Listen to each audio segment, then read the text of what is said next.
TV Fatos, a primeira em Pinhão, hoje tem a satisfação de estar aqui na casa do seu Francisco Delê e da dona Linei Brolini Delê, né? Esse casal que há tanto tempo aqui reside em Pinhão, nascidos em Pinhão, são aí pessoas que estão sempre trabalhando e convivendo e se envolvendo com a comunidade de Pinhão. E nós estamos aqui porque o seu Francisco Delê, com 76 anos, casado, pai, avô, né, um piauiense de raiz, já fez muita coisa, né? Ele é agropecuarista, já foi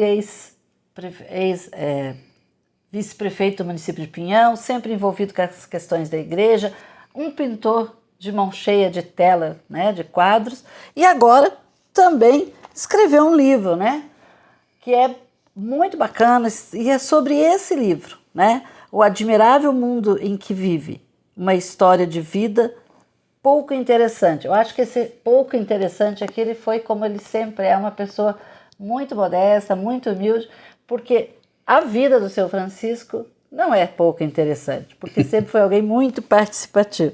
Seu Francisco, primeiro a gente quer agradecer, né, do senhor recebeu o Fatos aqui na sua casa, abrir as portas da sua casa para a gente conversar sobre o livro e um pouquinho sobre o senhor. Então, primeiro, os nossos muito obrigado. E deixamos o senhor à vontade já para dizer um oi para os nossos seguidores aí. Bom, nosso boa tarde a todos os que estão participando dessa transmissão do canal Fatos, né? A gente já tem uma longa história de vida com vocês, com o Grupo Fatos, né? Há muitos anos a gente vem trabalhando junto. Eu me lembro de uma matéria que eu tenho na parede do meu atelierzinho ali, de uma matéria que vocês fizeram sobre quadros, sobre pinturas, né? Que até hoje eu guardo ali aquela matéria num quadro na parede. Então a gente já tem uma longa história. E eu fico muito feliz de recebê-los aqui hoje em casa por um motivo bastante interessante, bastante importante para mim, que é o lançamento do meu primeiro livro. Primeiro livro que eu escrevi, provavelmente o último. Nunca se sabe. Que é um pouco da história do município que Deus me deu como berço, que é a nossa Pinhão. Então fico muito feliz de vocês estarem aqui. Esse livro será lançado no sábado, dia 30, no restaurante Tios, às 17 horas. Então a gente está muito feliz com isso. Seu Francisco, de onde que veio esta vontade de escrever o livro? Foi um processo rápido? Faz tempo que o senhor está escrevendo? Como é que aconteceu, né, todo esse processo? Porque escrever um livro é sempre uma coisa trabalhosa, uma tarefa árdua. Uma tarefa árdua. Olha, Nara, então é o seguinte, eu sempre tive assim, uma certa facilidade para escrever. Tanto é que o Naor, vocês devem lembrar, que nas épocas de prefeitura ali eu era um tipo do meio redator oficial de discursos da turma. Até no livro da Gorete, esposa do João Maria, filho do seu Zoraldo, tem até uma historinha lá, que no livro Histórias do seu Zoraldo, né, que narra um fato sobre isso, né, sobre fazer discurso para os outros e não treinar bem antes, sempre dá alguma zebra, né. Então eu já tenho essa tradição de ter uma facilidade para escrever. E eu sempre tinha aquele sonho, né? Mas a vida vai correndo, o dia a dia vai tomando o tempo da gente, o tempo vai passando e a gente parece que escorrega pelo vão dos dedos da gente, e quando a gente vê tá velho e não concretizou todos os sonhos que a gente tem. Mas daí ocorreu um fato que todos nós conhecemos. Apareceu a tal da pandemia. A pandemia. E outro fato também, que eu comecei a me sentir velho. Afinal, eu já passei dos 70, já estamos longe dos 70, né? Então, somou as duas coisas.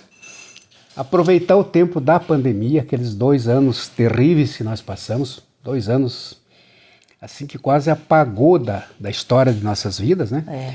Então, se tinha que ficar fechado, era o tempo ideal para você desenvolver um tipo de trabalho de escrita. E outra coisa também é que na velhice a gente precisa exercitar não só os músculos da perna, dos braços, mas as conexões cerebrais da gente, né? Exato. Então foi uma outra oportunidade. E um terceiro fato, que eu julgo mais importante, foi um desafio feito pelo meu neto João Davi Tussolino Brolini Delê, o meu neto mais velho, que eu vivia contando historinha para eles durante a infância. Contava historinha do vô Chico, do tio Negro, não sei do que. Vivia contando aquelas historinhas que velho conta para os netos. Isso aí é tradição. E um dia ele chegou, vô, por que o senhor não deixa escrito essas histórias para a gente contar para os nossos filhos, nossos netos? Deixa escrito. Digo, não, eu tenho vontade mesmo. Ali, quando começou a pandemia, um dia ele chegou com um caderninho na mão, né? Disse, vô, o senhor, se a gente não fizer alguma coisa, o senhor não faz. Ele é meio agressivo, assim, né? Se a gente não fizer alguma coisa, o senhor não faz. Está aqui o caderno. O senhor trate de escrever as historinhas aqui para deixar para nós, tá? Digo, tá bom, peguei aquele caderno, digo, nossa, acho que agora eu tô complicado. E aquilo foi o pontapézinho para a gente começar a fazer as pesquisas, e conversei, entrevistei, e li um monte de livro, e fui escrevendo tudo à mão. Tanto é que amanhã eu vou entregar para ele o manuscrito, escrito à mão, com letra de forma de todas as páginas desse livro, né? Antes de datilografar no computador. Eu fiz tudo à mão, tudo escritinho à mão. E vou entregar para ele, já aqui é a resposta do caderno que você me deu lá na cerimônia. Tá certo. Então esses 3 fatos me fizeram virar escritor. Nem que seja de Araque, mas... E o livro traz a sua história, a história da sua família, mas junto à história de Pinhão? Olha, na verdade, esse livro meu aqui é um pouco mais complicado do que se imagina, sabe? Quando eu dei lá para o professor Haroldo Heigart, é um escritor lá de Curitiba, aquele que fazia aqueles livros dos paranaenses. Dos paranaenses, né? Ele leu o livro, leu inteiro, disse que gostou, mas só disse uma coisa, teu livro tinha que ser dividido em pelo menos 2. Você tinha que desdobrar em 2 livros. Digo, não, professor, eu quero, se der para fazer um, tá bom. Porque ele é bem mais complicado do que se possa imaginar. Porque eu tive muito tempo disponível, né? Então eu fui pesquisando e fui me envolvendo e fui me aprofundando e acabei resolvendo fazer o livro assim, um tipo de caminhadas, umas caminhadas. Primeira caminhada, a história da organização do nosso planeta nesse universo caótico e maravilhoso que nós vivemos. Aí veio a história dos princípios de vida nesse planeta. Eu faço uma caminhada rápida, assim, não é coisa científica, é coisa que um leigo para leigos. Aí a caminhada do ser humano, do Homo sapiens, né, que somos nós, desde quando ele nasceu. Aí os conflitos entre o conhecimento da Bíblia e os conhecimentos científicos. É o grande conflito que existe entre ciência e fé. Aí fui indo para a história da imigração desses povos que vieram lá da África e vieram para a Europa, da Europa vieram aqui para a América do Sul. E desse ponto em diante eu começo a trabalhar em cima da colonização do sul do Brasil, da região sul. E na região sul, os campos de Guairá e Guarapuava. E nos campos de Guairá e Guarapuava eu chego no Pinhão. Então é uma caminhada, é uma coisa assim. E daí quando chega no Pinhão, daí é uma boa parte do livro final aqui é sobre a história do Pinhão. Aí eu começo a contar os primeiros moradores, o segundo morador, cada um tem uma história, né? Que eu fui pesquisando, e fui descobrindo a história desses moradores. E daí o meu bisavô Luiz Delê, que foi um caixeiro viajante que trazia mercadorias de Curitiba, depois de Guarapuava, para vender para os fazendeiros aqui no Pinhão. Aí se instalou primeiro entre o postinho dele e assim vai. Aí a história da família Delê e das famílias associadas à família Delê. Então eu falo ali da família Delê, do meu avô Luiz Francisco Delê, falo da família Gonçalves, do meu avô Bide Gonçalves, o famoso vô Bide, falo da família Davi Bruline, falo da família Dorvalina Antunes de Moraes Bruline. Então, essas famílias que compuseram o nosso núcleo familiar.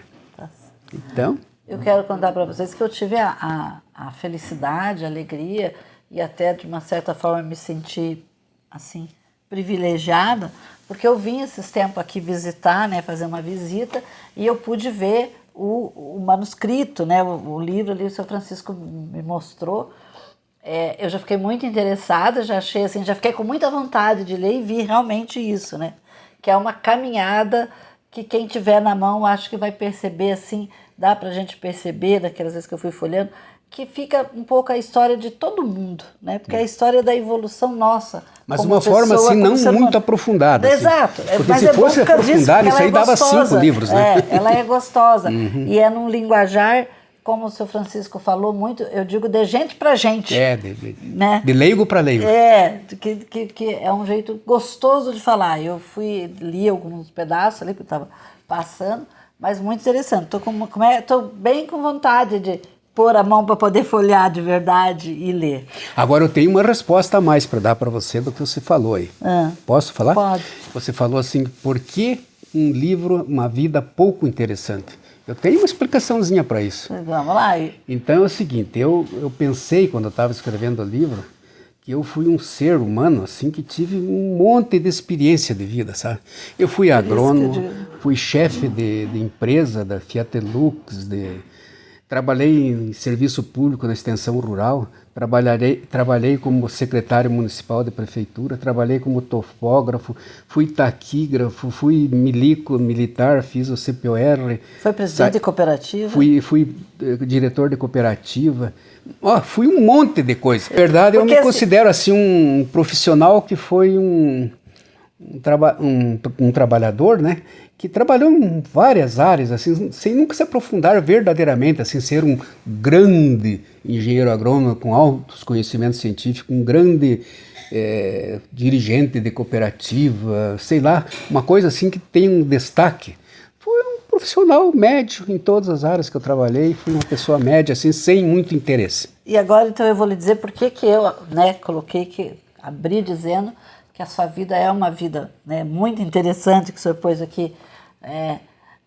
Porque quando a gente fala em Pinhão, né, vamos falar aqui da nossa comunidade, em seu Francisco Delê, todo mundo tem como uma referência de cultura, uma referência de uma pessoa que é envolvida na comunidade, de pessoa de muito bom senso, né? Quantas pessoas que a gente conversa e eles dizem assim, não, quando você tem um problema, converse com o seu Francisco, que ele nos ajuda a clarear, a enxergar.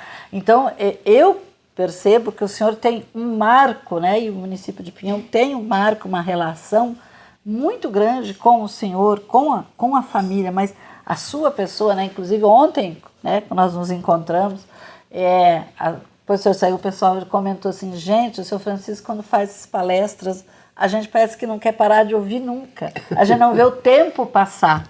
Então, na verdade, talvez o senhor não tenha noção do quanto o senhor é marco na comunidade de Pinhão. Meu Deus. Como o senhor é marco e referência. O senhor não tem essa... Talvez até porque eu sempre digo que o senhor sempre foi uma pessoa que fez e fez quieto, ou seja... Dos bastidores. Mas sempre ali. Eu me lembro na época do Darcy, que o nosso saudoso prefeito Darcy, que vocês conviveram muito com eles, né? O pai, o Nayer, nossa, foi nosso companheiro a vida inteira. Eu tinha muita consideração pelo Nayer, por tudo que ele fez por nós naquelas épocas difíceis, de correria. O Nayer era um cara que desembuchava as coisas, né? Enfim, a gente tem consideração. Mas na época do Darcy, a gente tinha aquele esquema que sempre funcionou nas gestões do Darcy. O Darcy tratava dos assuntos políticos, que ele era campeão nisso. Muito bom. Receber todo mundo, desabotou a camisa, e abraçar, e dar tapinha nas costas, e falar, e conversar.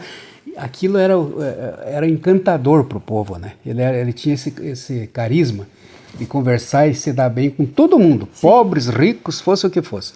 E eu trabalhava nos bastidores, né? Ajudava lá a organizar, secretário da administração, fazer projeto de lei, manter correspondência com a Câmara. Então, esse tipo de atuação, a gente nos bastidores e ele na porta de frente sempre deu resultado. Exatamente, muito bom. Mas aí tem um outro ponto que o senhor coloca aqui, né? O admirável mundo em que vivi. O que o senhor destaca desse mundo que o senhor coloca, que o senhor viveu, de admirável, de bom, que o senhor carrega consigo até hoje e que de repente até o senhor sente falta no mundo de hoje? Olha, admirável mundo que Deus nos deu para viver. Isso é uma coisa fantástica, eu sempre tive isso na minha cabeça. Basta a gente, vamos dizer assim, uma noite, céu bem claro, né? Você começar a olhar para as estrelas, para os planetas e pensar que cada pontinho luminoso daquele pode ser um sol, em volta daquele sol deve estar girando algum planeta e que tudo foi feito por uma mão maravilhosa que a gente não sabe como a ciência busca, se explica, mas não chega a uma conclusão de como esse mundo que a gente vê se organizou. Existem várias teorias, inclusive no livro eu relato a teoria do buraco negro, do Big Bang, tudo aquelas coisas assim que explicam, mas a gente não consegue compreender. A gente só sabe que é alguma coisa maravilhosa.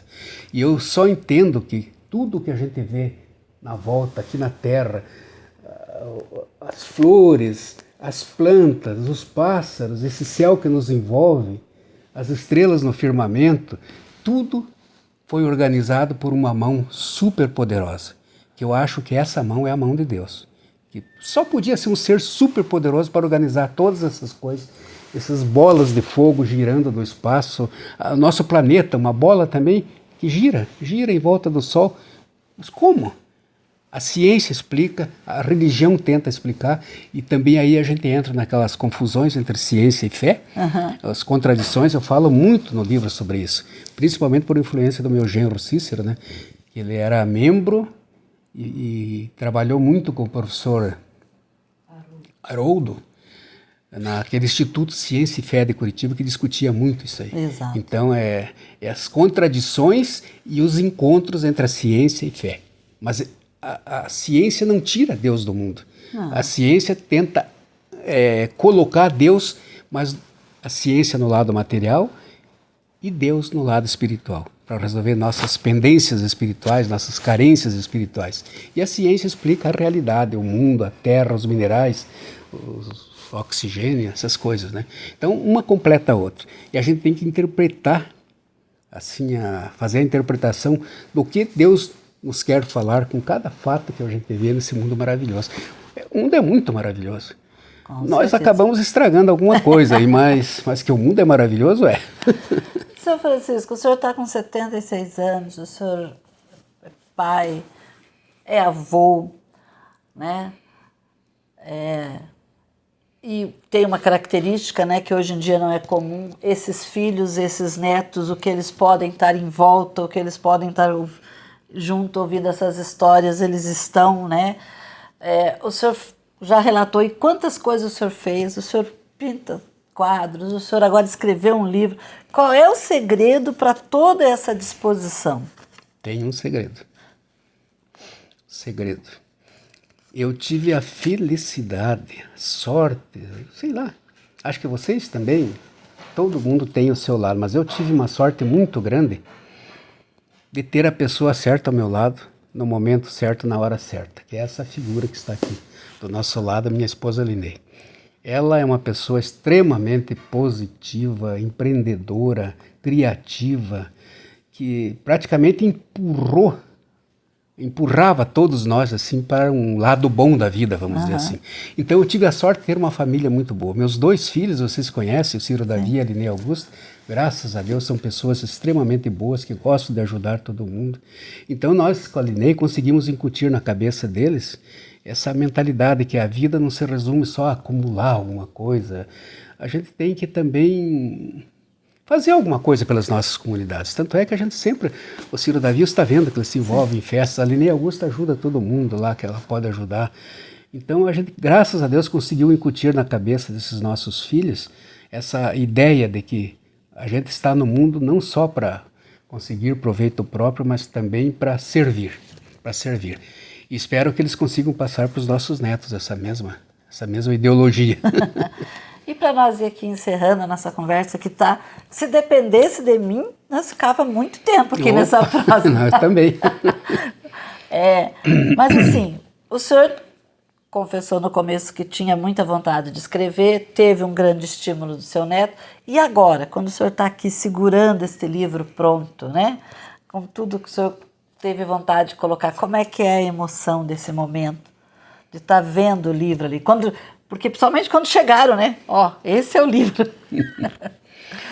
Sabe, então tem aquele ditado que para a vida valer a pena, alguém falou, eu nem me lembro quem que falou isso, o homem tem que constituir família, plantar uma árvore e escrever um livro. Alguém falou isso, não me lembro quem. Eu também nunca sei, a frase então, é famosa. Eu tenho uma família boa, já plantei muitas árvores, no tempo que eu trabalhei na Fiat Lux, eu plantei milhões de árvores, e agora escrevi meu livro.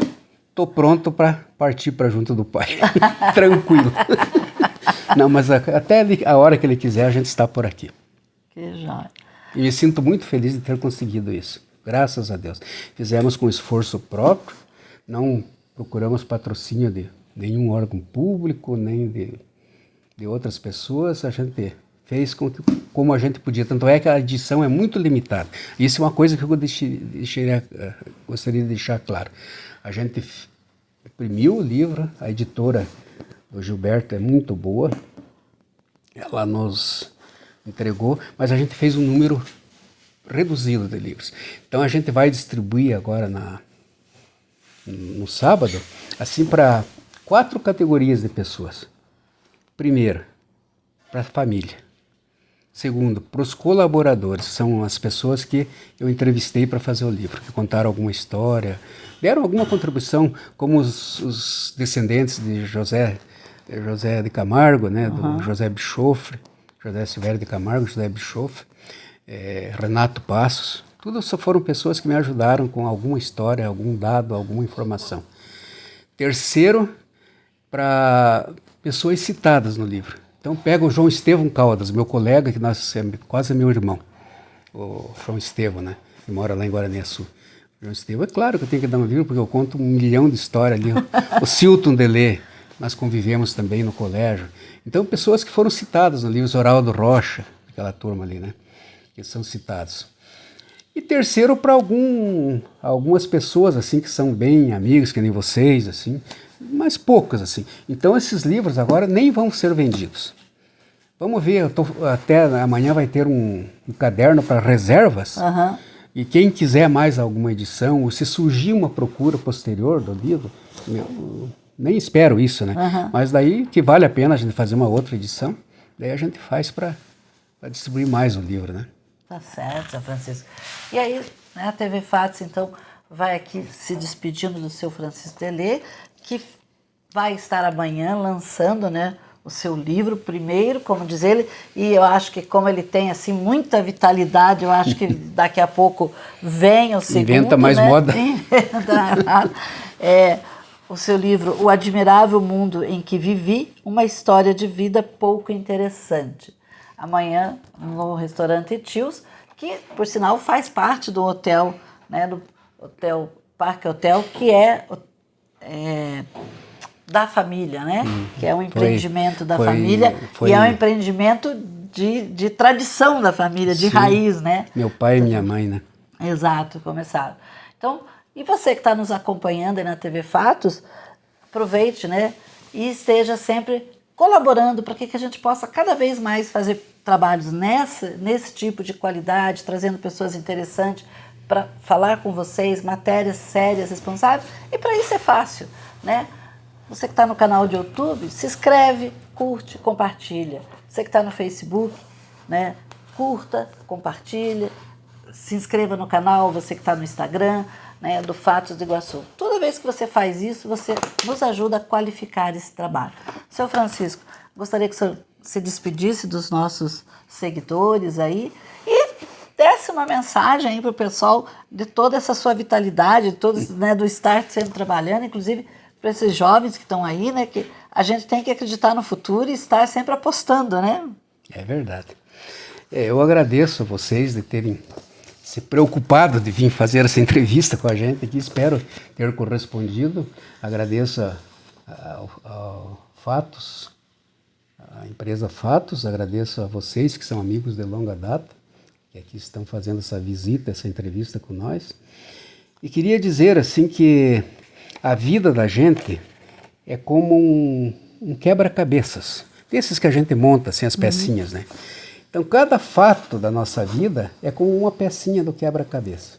Então, você vai montando, ajustando, colocando, até que você monta, no final, a história da tua vida. O que acontece? Se você não deixar registrado esses fatos, na hora da tua morte, tudo é varrido e a tua história se some. E a história de uma comunidade que nem Pinhão é a soma da história de cada morador. A tua, a minha, da Linei, do Darcy, do Nair. Então a história de cada um compõe a história do município de Pinhão.